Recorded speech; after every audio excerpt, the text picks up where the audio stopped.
You've been trying to conceive for so long. Hey, wait. What if something has just gone wrong in your reproductive system and you're not aware of it?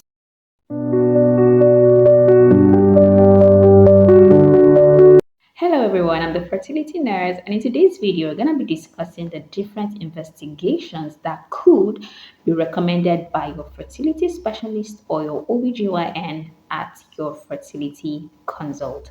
Thank you very much for joining us in today's video, and if you would love to see more videos like this, kindly click on the subscribe button and don't forget to hit the notification bell just so you get to see whenever we upload these kinds of content.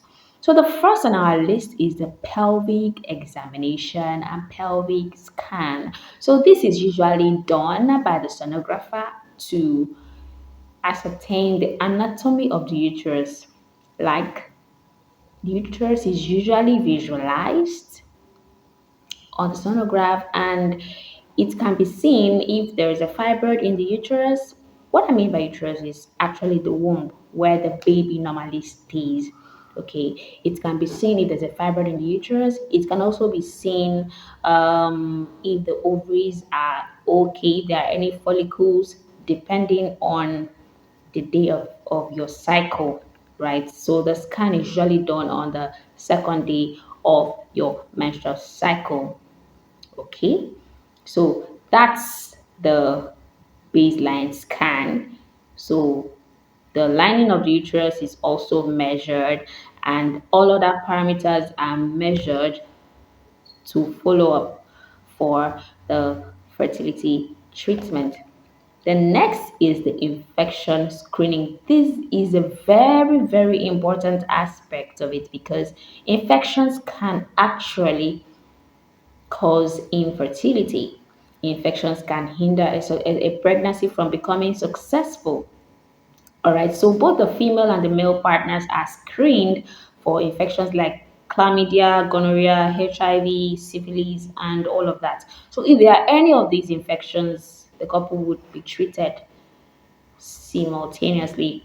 All right, so we look at the next investigation, which is the hormone test. So both the male and the female get tested for their hormones. Remember, infertility is not just the problem of the woman. So half of the time is from the male factor, half of the time is from the female factor, and a little percentage is usually unknown, right? For cases where we have unexplained infertility. So the hormone test is usually done for the man and the woman. So for the man, his testosterone hormone is tested, and the doctor gets to know the level of the hormone he has. And then for the woman, she would get to do her hormone profile, and in that hormone profile, the levels of her different hormones responsible for reproduction will be displayed, and then the doctor can make a clinical judgment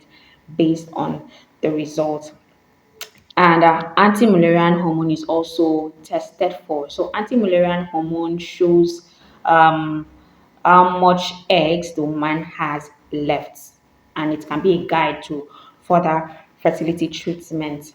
So the next is the tubal imaging. Tubal imaging is done to visualize how patent the fallopian tubes are. So there are two fallopian tubes in the female reproductive system, and fertilization occurs at the fallopian tube. So if the fallopian tubes are blocked, fertilization cannot occur. And if there's no fertilization, there can be no pregnancy. So the tubes are usually visualized if it's still open or if they are blocked. Okay, so we move on to semen analysis. Semen analysis is usually done for the male partner. So it is important to note that semen is not the same thing as sperm. The semen is what you see with your eyes during ejaculation, but the sperm can only be seen under microscopic exam. So during semen analysis, the semen is usually obtained from the man and tested in the labs to know the shape of the sperms, to know the amount of the sperms in the semen, to know if they are of good quality, because bad sperms can actually cause a miscarriage. right? And low sperm count can actually make it difficult for pregnancy to occur. And then there is a scrotal examination usually done for the man to visualize the scrotum and also to see if there are any blockages, in the tubes that carry the sperm outside through the penis. So these are the investigations that would often be recommended for you and your partner at your fertility consultation. So thank you very much for staying to the end of this video. And just to remind you that you're not alone on your fertility journey, and I am rooting for the fertile you. Bye and see you in my next one.